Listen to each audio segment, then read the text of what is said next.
नवादा में जो घटना हुई उसको लेकर आप लोगों की भी टीम गई थी। चिराग पासवान कब जाने वाले नवादा? बिहार जब भी आएंगे वो नवादा जरूर जाएंगे। चरवाहा विद्यालय से कितने चरवाहा को लाभ हुआ और बिहार का कितना गर्व बढ़ा होगा चरवाहा विद्यालय के नाम पर, ये तो आप सब जानती हैं। नीतीश कुमार जो मीटिंग करवा रहे हैं लॉ एंड ऑर्डर को लेकर, ये विपक्ष का प्रेशर है तभी हो रहा है और फॉर्मेलिटीज निभा रहे नीतीश कुमार।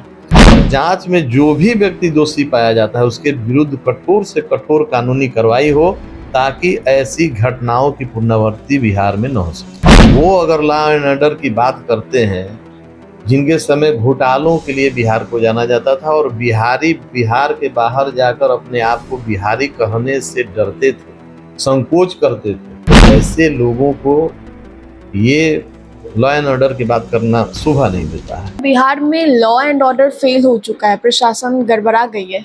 ऐसा कौन कह रहा है? विपक्ष तो लगातार यही कह रही है। देखिए, विपक्ष का काम है ये कहना, विपक्ष के जिम्मे कोई काम नहीं है।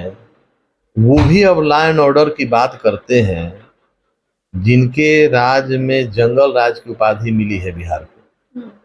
अब वो अगर लॉ एंड ऑर्डर की बात करते हैं जिनके समय घोटालों के लिए बिहार को जाना जाता था और बिहारी बिहार के बाहर जाकर अपने आप को बिहारी कहने से डरते थे, संकोच करते थे कि अगर हम बिहार के बाहर अपने आप को बिहारी कहेंगे तो पता नहीं हमारे बारे में लोग क्या सोचेंगे। तो वैसे लोगों को ये लॉ एंड ऑर्डर की बात करना शोभा नहीं देता है। कह रहे हैं कि नीतीश कुमार जो मीटिंग करवा रहे हैं लॉ एंड ऑर्डर को लेकर, ये विपक्ष का प्रेशर है तभी हो रहा है और फॉर्मेलिटीज निभा रहे नीतीश कुमार। देखिए,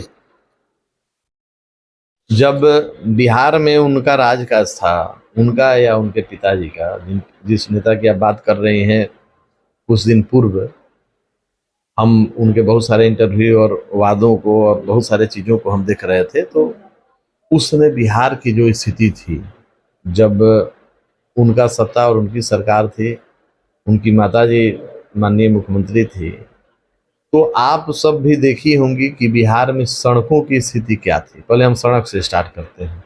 चरवाहा विद्यालय शायद उसी समय बनाया जा रहा था, तो चरवाहा विद्यालय से कितने चरवाहा को लाभ हुआ और बिहार का कितना गर्व बढ़ा होगा चरवाहा विद्यालय के नाम पर, ये तो आप सब जानती हैं। तो उन लोगों के द्वारा जो भी काम किए गए हैं उससे बिहार की बदनामी हुई है। बिहार के लिए उन लोगों ने कुछ नहीं किया। हाँ, अपने परिवार के लिए लोग जरूर करते हैं, तो अपने परिवार की चिंता करने वाले को बिहार के द्वारा किए गए और माननीय मुख्यमंत्री नीतीश कुमार जी के नेतृत्व में किए गए कार्यों को देखने का उनके पास कोई चश्मा नहीं है, तो वो सिर्फ परिवार वाले चश्मा से देखते हैं। एक आखिरी सवाल होगा, नवादा में जो घटना हुई उसको लेकर आप लोगों की भी टीम गई थी।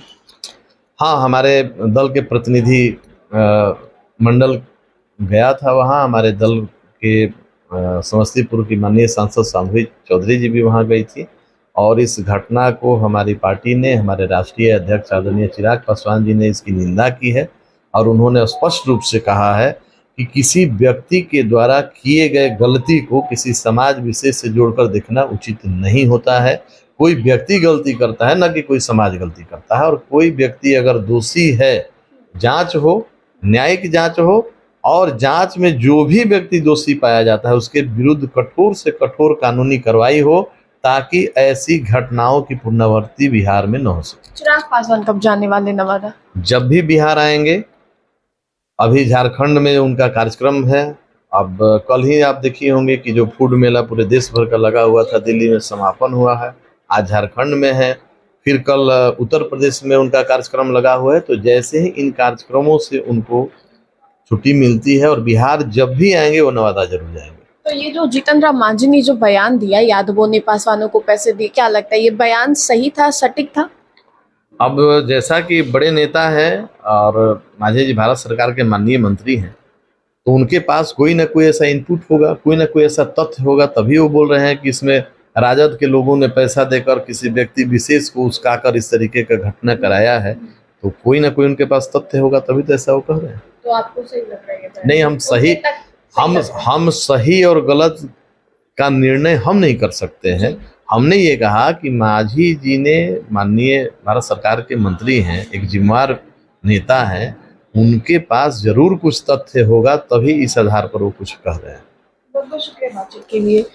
तो ये थे हमारे साथ बातचीत करने के लिए हुलास पांडे जी, जिनसे कई सवाल पूछे, क्योंकि बीते ही दिन संसदीय बोर्ड की बैठक हुई थी एलजेपीआर की, और एक तरफ सर पर विधानसभा चुनाव है। फिलहाल इस अपडेट्स में इतना ही। हम दोबारा जुड़ेंगे, अभी के लिए हमें दे इजाजत। बने रहे हमारे साथ और देखते रहे देशवालों। धन्यवाद।